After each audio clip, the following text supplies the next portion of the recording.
Hi, everybody. Welcome to another episode of the Match+Book series on the EBPL podcast. My name is Paul. I'm your host. I'm the adult services librarian here at the library.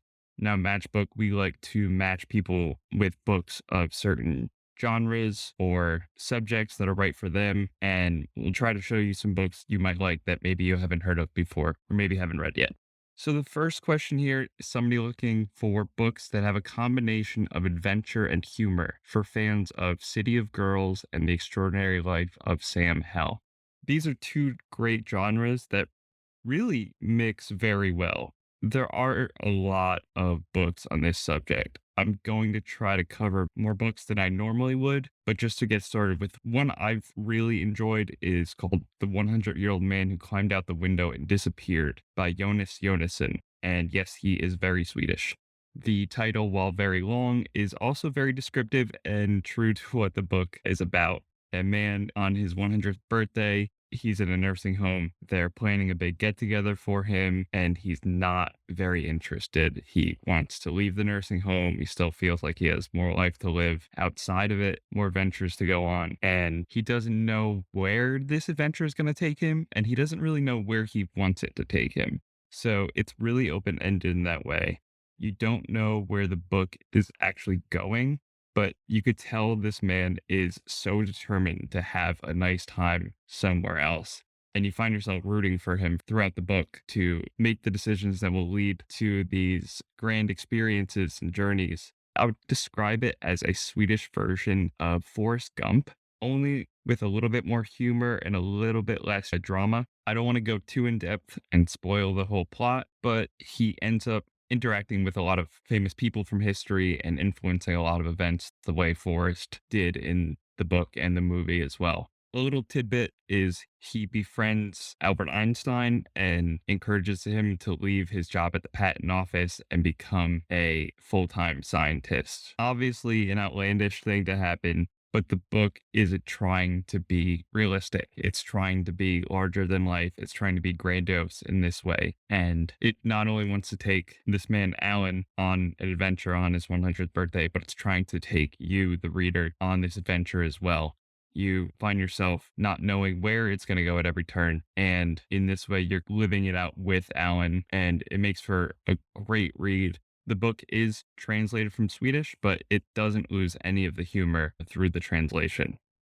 The next set of books I want to focus on is the Dirk Gently series by Douglas Adams, the famous author of the Hitchhiker's Guide to the Galaxy series. But I wanted to take something a little bit less well known, but also by him, he does have the knack for adventure and humor that Hitchhiker's Guide to the Galaxy is obviously well known for.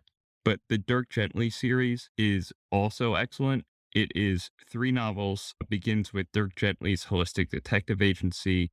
This series is great for teens and adults, and it follows Dirk Gently, a self-styled private investigator. I say self-styled because he is extremely amateurish, but in a way that is very amusing. He has his own quirks, has his own fundamental ways of approaching the job that many would find unhelpful toward solving mysteries, but for him, they really work.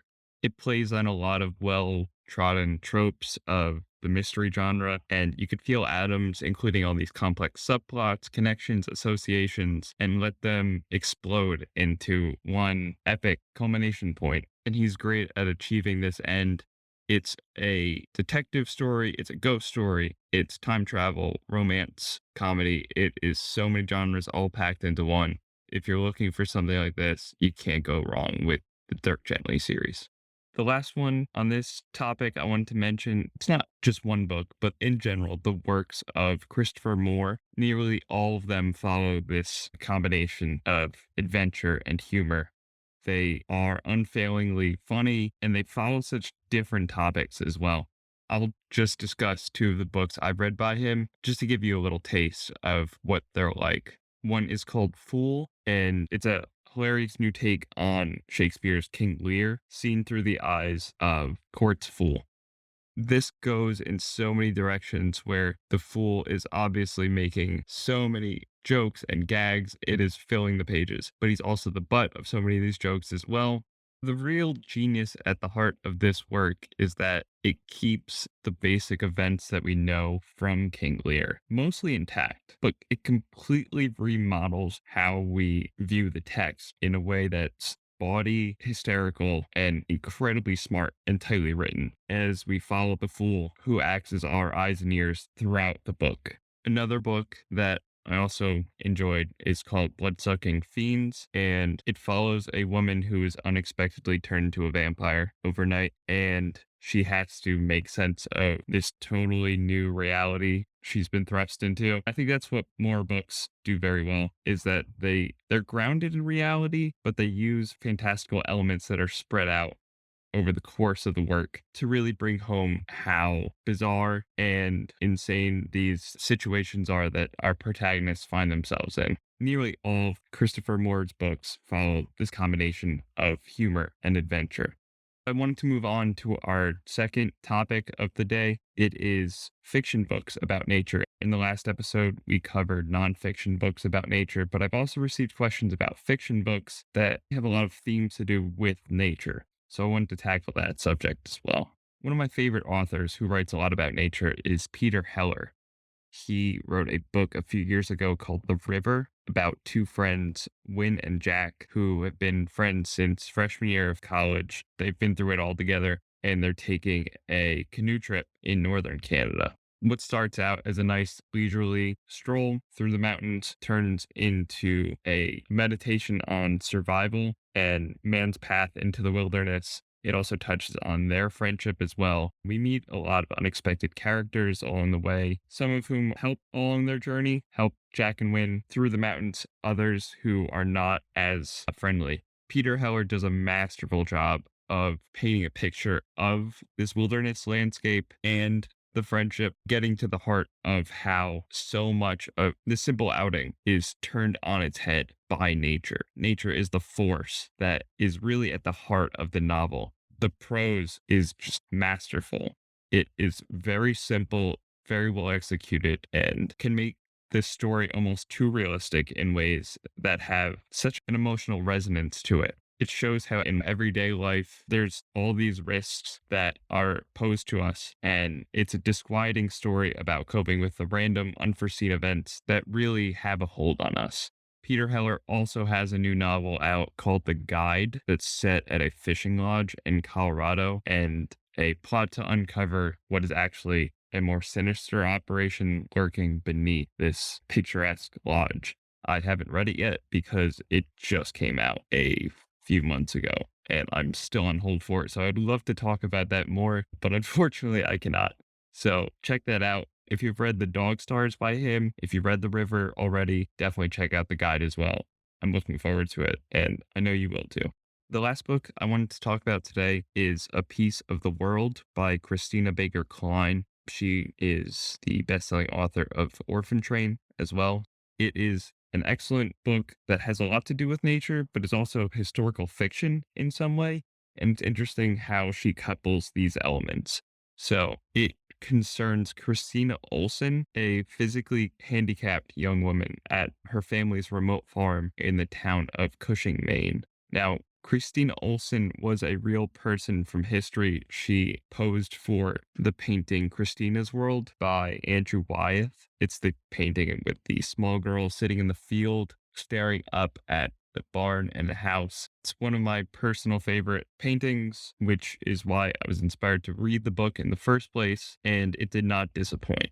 The book builds on the themes of the painting in a way that renders it very atmospheric, because what we're seeing is the world through Christina's eyes, the way she has to get around, the way she can't even go into town or provide for herself in ways that leave her feeling extremely discouraged, but at times emboldened to want to make the most of her ailments. Andrew Wyeth, the character in the book, that I guess based on the real Wyeth, of course, comes to stay at the family's farm, and he uses the landscape around Maine as inspiration for his works, which actually happened in history, but Kline is putting her own spin on these historical events.